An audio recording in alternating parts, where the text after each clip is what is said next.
Hey everyone, and welcome back to the channel. So today we get to take a look at the 2025 GMC Sierra. This is the 1500 AT4X AEV Edition. It's finished off in Volcanic Red and the MSRP is just over $89,000. Now there's a few different engine options. This model here has the 3-liter turbo diesel. It's paired to the 10-speed automatic. It pumps out 305 horsepower, 495 pound-feet of torque. That power is primarily sent to the rear wheels. However, this has the 4-wheel drive system as well. It weighs in around 5,900 pounds. You'll expect 0 to 60 to be just over 6 seconds. And it also has a fuel capacity of 24 gallons. You'll expect to see 19 miles per gallon in the city and 20 out on the highway. This also has a wheelbase of 147.4 inches. Its overall length with the short box is 232. It has a width of 81, a height of 79, and its ground clearance measures in right around 11 inches. Now with the AEV Edition, you get a lot of goodies, including these steel bumpers. So you'll notice there's a steel front bumper that has all the parking sensors. There's even fog lights integrated into it with a front license plate bracket. There's skid plates underneath, along with the tow hooks on both sides too. And then with the factory options, this has LEDs for the headlight housings. There's also the massive GMC logo with all the chrome accents. There's a forward-facing camera and then some brushed accents that run throughout that grille, which has a very large design to it. There's gloss black accents up top and some indentations in that hood to give it a great look. This is a large vehicle, but it has a good presence to it with that front end. Now the AEV Edition also provides us with a 2-inch lift kit. This has a set of 33-inch tires with the gloss black 18-inch wheels. There's also some plastic for the fender arches, both front and rear, Duramax badge on the side there. There's power folding side mirrors, which have gloss black on the cap there, and then there's the turn signal camera underneath. This is also equipped with rock sliders, so those are fixed. If you happen to take this off the pavement, you are going to get a little bit better protection. Now there's also gloss black surrounding the window trim, and it's even on the door handles too. And with the short box, it has a good look to it. There's also that line that goes all the way to the back taillight there. Now in back, there's gloss black for this upper section where there's GMC. There's 2 cameras there, which I'll show. LEDs for the taillights. There's the steel rear bumper with all the parking sensors, and this is capable of towing right around 8,800 pounds.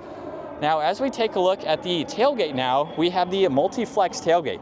Push on the top button, and you can actually just fold down the upper section where there's also this backrest. So flip that up, and now if you have some items that are a little bit longer, you still have the tailgate in that up position. And then you can easily lift this back and then push the bottom control where you have the normal tailgate. Now take it another step further, push that top button again. You can release that top section, and now you have the integrated step. There's also the handle over on this driver's side to lock into place. And this is one of the most convenient and easiest tailgates I've ever been in. So you can quickly get into the bed where we have the spray and bed liner, all of these tie-down hooks, even some cargo lights too, so you can safely secure any items that you have. And you can even do this one-handed with that release to lock it back. Now this model is also equipped with the kicker audio, so you actually have a speaker back here with all the adjustments to hook up your phone and some auxiliaries where you can charge electronics. So pretty neat if you're doing a lot of tailgating and you just need that in the back there. Now you do have to have 2 hands in order to close that, but you have a lot of space, very functional, even a power outlet over on that passenger side. Pretty functional for that tailgate and the amount of space that you get. Now as we work our way to the back, you have a lot of space. This model also has the Bose audio. There's these trim accents here with the release handle and some more colors in that lower section, and a lot of storage in the lower section of the door. But this is where you get a lot more space. So with these seats, you get a little bit in the back, but you can also flip up the entire bottom and lock them into place. So now if you need to place in some larger items, you have this almost flat surface going all the way to the passenger side. You can lift that seat up too, and then just give it a firm tug, and you can go back to having people. Now there's grab handles in all 4 corners, and it is a pretty tall truck. You can use that rock slider if you need to a little bit. You have some storage pockets, you have drink holders, there's climates, some auxiliaries. These are even heated seats too. And then at my height, plenty of legroom. I also have a lot of headroom between the Alcantara headliner. So there's this dip here. If you're over 6 feet tall, you'll be able to fit fine in the back. If you pull down the armrest, you have more drink holders along with a little bit of storage in the middle. There's also the power sliding rear glass if and when you need to use that.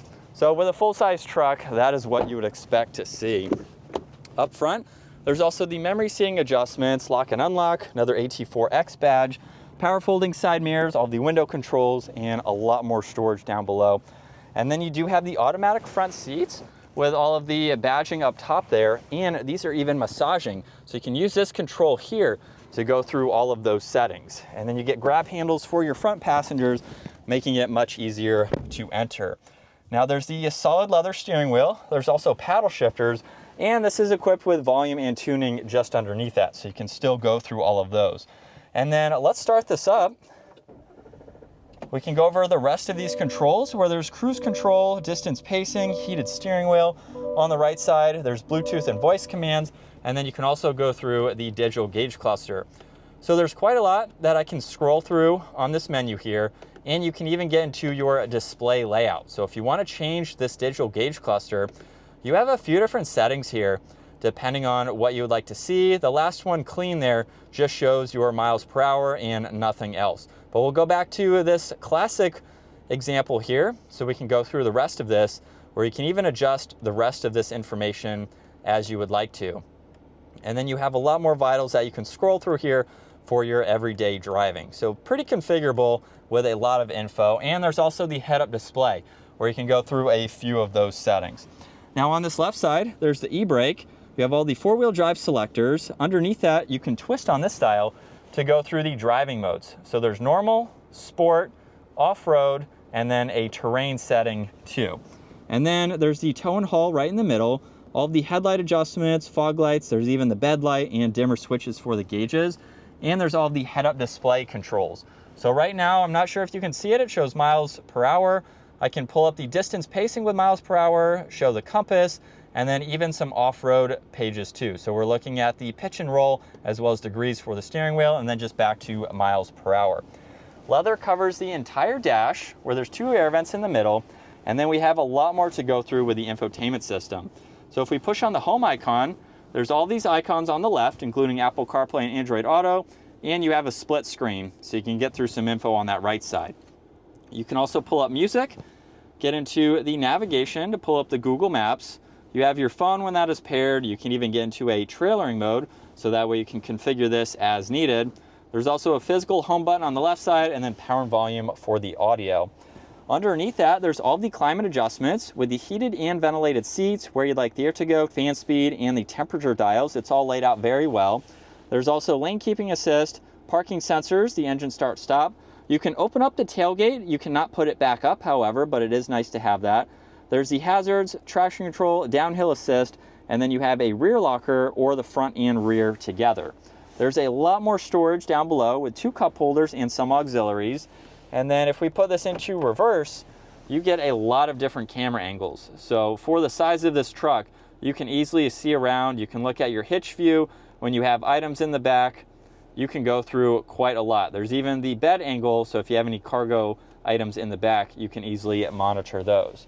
There's also drive, and then a low range gear, and park is on the top. Now there's the trailer braking system behind that, and then you do have wireless charging. It's tucked away underneath the armrest, where you can open this up. You have this removable tray, along with some auxiliaries, where you can place in a lot of items. And then your passenger also has 2 glove boxes. There's a small one up top, and then you have a lot more space down below. Up top, there's garage door buttons, and this even has the digital rear view mirror, so you can use that as needed.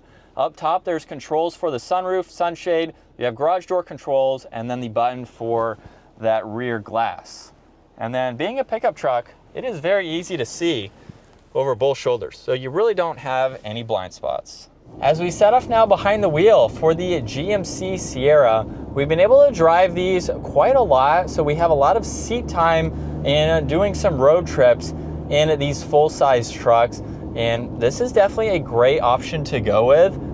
For the 25-year model, there's not too many changes that I've seen with the previous year. We've had the AEV Edition before in the past as well, so it doesn't look like there's really any changes for the 25-year model, but we have a lot of options for this truck. And in general, with the 1500, you can spec it out however you would like to. So we're a little bit more on that higher trim level, getting up to that $90,000 mark. You can go a little bit higher, just depending again on your options. But this is a fantastic full-size truck. I really like the versatility that you get with this. You have that tailgate, which is really neat to use, and then the back seats being able to fold up. It just gives you a lot of space. I've had to use it with the seats up to put in some items that are too big just to put on the seat, but also not big enough to really want to put them into the bed and strap them down and all that. But you have a lot of different options depending on what you're hauling, people versus cargo. And this is also a really smooth driving truck. With this 2-inch lift, I mean, it feels like you're driving just a regular pickup truck. I don't have any concerns with it. Daily driving it, it's super comfortable, and you have a lot of space. This full-size truck is mainly for someone who's going to be using the back seats quite a lot. I've never owned a full-size. I've owned Tacomas, so a mid-size truck. And once I drive these and get back into the smaller size, I can definitely see the difference, especially in the back seats where you have an ample amount of space. So if you are planning to use the back seats often for people and whatever you have, the full size is definitely the way to go. And we have some very nice materials just to give you that luxury feel for a truck like this. And with the lift kit, with everything that it has for the off-roading technology, I hope if you're spending this much on a truck, you are going to use all of the capabilities that this has. So you're using it to tow, you're using it as a work truck. I see a lot of people with trucks this expensive using them at job sites. So if you had to pull something out of the mud or even the truck, you have all of the controls to get you out of those situations. It also drives very high up. We have an 18-wheeler next to us, and we're not quite as high as the seating position there, but we're pretty darn close with that truck there. This also has the adaptive cruise, which I have been using the last couple of days, and it works really, really well. So as you would expect in stop-and-go traffic, like what I'm in right now, I don't have to use the gas or the brake. Now, when this comes to a complete stop, you just have to push on the resume or the plus side of this dial, so just basically bump it up, and the vehicle will start moving once the traffic in front of you starts moving as well. Really intuitive, very simple and easy to use. And I've switched into sport mode now. We can use the paddle shifters, give it an acceleration. And this definitely has plenty of get up and go to it. Now you can also get some different engine options, so just depending on what you would like. But with this turbo diesel, you still have a great bit of power. So this is what it's like to be behind the wheel for this GMC Sierra. Definitely a great layout overall and a fantastic truck to drive. Like I said, we've been able to drive these quite a lot, and I'm currently on a road trip now filming this truck. So I already have several hours under my belt with this specific model. It's also very easy to drive in parking lot situations. For the length of this truck, I have found that the turning circle or turning radius is actually pretty impressive. So I haven't had any issues with parking this in normal parking spots for its larger size. And it also handles pretty well too for a pickup truck. But if you're looking for a little bit of luxury with your drive, if you plan on using this all the time, you want the massage seat going, which works really well. You have some great options with this Sierra and different packages to get. And it's just a really nice truck, I think, for the market and what it has for a 1500. But that is going to wrap it up for this GMC Sierra. If you enjoyed today's video, give it a huge thumbs up and consider smashing that subscribe button so you can stay up to date with our daily uploads. And I will see you all in the next video.